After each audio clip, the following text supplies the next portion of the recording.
जय माता दी दोस्तों। ओम नमः शिवाय। आज हम सभी भक्तजन सावन मास में मंगलवार को किए जाने वाली मंगला गौरी व्रत की कथा लेकर आए हैं। तो आइए माता का ध्यान धरकर कथा को शुरू करते हैं। बोलिए माता पार्वती की जय हो। एक समय की बात है, एक छोटे से गांव में एक साहूकार अपनी पत्नी के साथ निवास करता था। साहूकार धनवान था और उसके घर में किसी भी प्रकार की कोई कमी नहीं थी। फिर भी वह और उसकी पत्नी संतान ना होने के कारण दुखी रहते थे। संतान की कमी उन्हें हमेशा कचोटती रहती थी। एक दिन की बात है, उस साहूकार के घर में एक साधु महात्मा पधारी। साहूकार ने उनका आदर सत्कार किया और उन्हें अपनी समस्या के बारे में उन्हें बताया।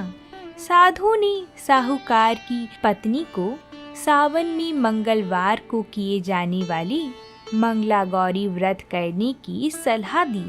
साथ में पूजा विधि के बारे में भी संपूर्ण जानकारी प्रदान की। इसके बाद साहूकार की पत्नी ने सावन माह के पहले मंगलवार से ही गौरी मंगला का पूजन व्रत रखना शुरू कर दिया। अब वह हर मंगलवार को विधि पूर्वक व्रत और पूजा पाठ करने लगी। इस प्रकार कई महीनों तक उसने वह व्रत किया। एक दिन उसकी धर्मनिष्ठा से प्रसन्न होकर माता पार्वती ने भगवान शिव से साहूकार और उसकी पत्नी को संतान प्राप्ति का वरदान देने के लिए कहा। साहूकार को उस रात स्वप्न आया। उस स्वप्न में एक दिव्य शक्ति ने दर्शन देकर कहा कि एक आम के पेड़ के नीचे भगवान गणेश की मूर्ति विराजमान है। तुम उस पेड़ से आम तोड़कर अपनी पत्नी को खिला देना। इससे तुम्हें संतान की प्राप्ति का सुख अवश्य मिलेगा। साहूकार ने अगले दिन सुबह उठकर अपनी पत्नी को इस सपने के बारे में सब बताया और वह उस आम के पेड़ को ढूंढने निकल पड़ा। काफी समय तक ढूंढने के बाद आखिरकार साहूकार को वह आम का पेड़ मिला जहाँ भगवान गणेश जी की मूर्ति विराजमान थी। उसने आम तोड़ने के लिए उस पेड़ पर पत्थर मारना शुरू कर दिया। पत्थर फेंकने से एक आम तो टूटकर नीचे गिर गया, लेकिन गलती से एक पत्थर जाकर भगवान गणेश जी की प्रतिमा को लग गया।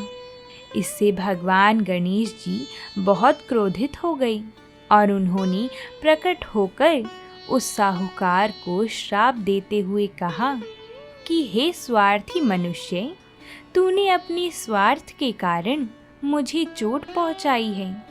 तुझे माँ पार्वती की कृपा से संतान की प्राप्ति तो होगी, लेकिन उसकी मृत्यु 21 वर्ष की आयु में ही हो जाएगी। यह सुनकर साहूकार बहुत घबरा गया और वह वापस घर चला गया। उसने वह फल अपनी पत्नी को खिला दिया और किसी को भी इस घटना के बारे में नहीं बताया। कुछ समय बाद भगवान शिव और माता पार्वती के आशीर्वाद से साहूकार और उसकी पत्नी को एक पुत्र की प्राप्ति हुई। इससे उन दोनों के जीवन में खुशी का ठिकाना ना रहा, लेकिन साथ ही साहूकार इस बात से भी चिंतित रहता था कि उसका पुत्र अल्प आयु होगा। देखते ही देखते वह बालक 20 वर्ष का हो गया और वह व्यापार में अपने पिता का हाथ बटाने लगा।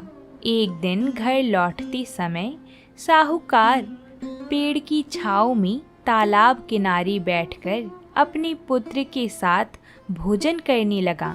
तभी वहाँ कमला और मंगला नाम की 2 कन्या कपड़े धोने के लिए आईं और कपड़े धोते हुए आपस में बात करने लगी। कमला ने मंगला से कहा कि मैंने इस सावन मास में प्रत्येक मंगलवार को मंगला गौरी व्रत रखने का निश्चय किया है। तुम भी माँ पार्वती को समर्पित यह व्रत अवश्य करना। इससे माता पार्वती प्रसन्न होती हैं और आप पर उनकी कृपा दृष्टि बनी रहती है। इसके करने से मनोवांछित वर और अखंड सौभाग्य की प्राप्ति भी होती है। कमला की बात सुनकर मंगला भी इस व्रत को करने के लिए तैयार हो गई। दूसरी ओर साहूकार ने दोनों कन्याओं के बीच यह पूरा संवाद सुन लिया और उसने अपने मन में यह सोचा कि यह कन्या मंगला गौरी व्रत को करती है, इससे इसे अखंड सौभाग्य की प्राप्ति होगी। यह मेरे पुत्र के लिए एक योग्य वधू साबित होगी। ऐसा सोचकर वह उन दोनों के विवाह का प्रस्ताव कन्या के पिता के पास ले गया। साहूकार की गांव में प्रतिष्ठा थी और मान होने के कारण कमला के पिता अपनी पुत्री का विवाह साहूकार के लड़के से करवा देते हैं। विवाह के पश्चात भी कमला विधि पूर्वक मंगला गौरी का व्रत रखना जारी रखती है। उसके इस भक्ति भाव से प्रसन्न होकर माता पार्वती एक दिन उसे स्वप्न में दर्शन देती हैं और कहती हैं कि मैं तुम्हारी भक्ति से अत्यंत प्रसन्न हूँ, इसलिए तुम्हें अखंड सौभाग्य का वरदान देती हूँ। लेकिन तुम्हारा पति अल्प आयु है, इसलिए अगले महीने मंगलवार के दिन एक सर्प तुम्हारे पति के प्राण लेने आएगा। तुम उसके लिए एक प्याले में मीठा दूध रख देना। उसके पास एक खाली मटका भी रख देना। सर्प दूध पीकर उस मटके में चला जाएगा और फिर तुम उस मटके को ऊपर से कपड़े से ढककर, यह स्वप्न देखकर कमला ने अगले मंगलवार को माता पार्वती की बात मानकर एक प्याले में मीठा दूध रख दिया और पास में एक मटकी भी रख दी। सर्प ने आकर दूध पिया और मटकी में जाकर बैठ गया। कमला ने उस मटकी पर कपड़ा बांधकर उसे जंगल में रख दिया। माता पार्वती की कृपा से कमला के पति के प्राण बच गए। इस प्रकार मंगला गौरी व्रत के पुण्य फल से साहूकार का पुत्र श्राप मुक्त हो गया।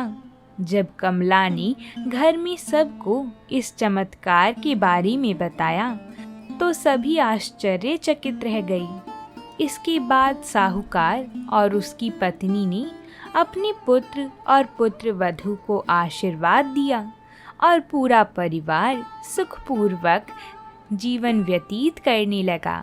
बोलिए माता पार्वती की जय हो, भगवान शिव शंकर की जय हो, भगवान श्री गणेश की जय हो। अगर आप सभी को ये कथा पसंद आई हो तो वीडियो को लाइक ज़रूर करें। साथ ही में कमेंट बॉक्स में जय माँ गौरी ज़रूर लिखें और ऐसी ही कथाओं को रोज़ सुनने के लिए हमारे चैनल को सब्सक्राइब करके इस कथा को अपने सभी जनों के साथ शेयर ज़रूर करें। प्रेम से बोलिए जय माता दी।